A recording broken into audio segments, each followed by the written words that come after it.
เบิ่งกันที่โรงเรียนการเมืองและการปกครองแขวงจำปาสักจัดพิธีปิดสุนเฮียนและมอบใบอย่างยืนทฤษฎีการเมืองการปกครองขั้นต้นหุ่นที่ 7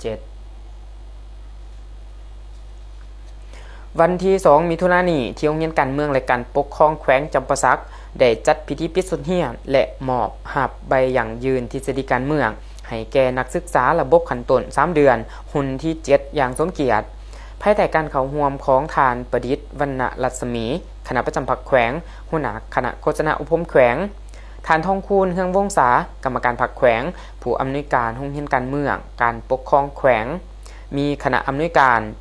มีครูอาจารย์มีแขกถูกเชิญและนักศึกษาเข้าร่วมในพิธีผู้ตั้งหน้าคณะอำนวยการได้รายงานสรุปผลการเรียนการสอนของนักศึกษาตลอดระยะเวลา3เดือนที่ผ่านมาโดยนักศึกษาได้เรียนรู้บรรดาเนื้อในพื้นฐานด้านทฤษฎีการเมืองแนวทางและนโยบายของพรรคกฎหมายของรัฐพร้อมทั้งวิชาความรู้อื่นๆที่จำเป็นต่อการนำไปใช้เข้าในการปฏิบัติหน้าที่เวียกงานตัวจริงหลังจากสำเร็จหลักสูตรนักศึกษาจำนวน58ทานยิ่ง19ทานได้รับใบอย่างยืนสำเร็จหลักสูตรทฤษฎีการเมืองขั้นต้นระบบ3เดือนหุ่นที่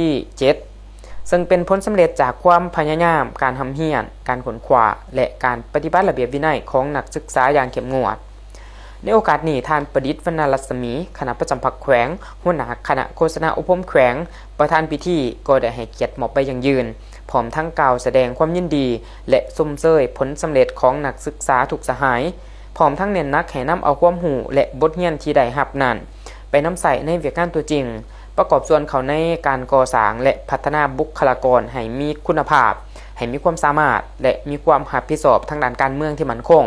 เพื่อรับใช้ภารกิจการพัฒนาประเทศชาติในระยะใหม่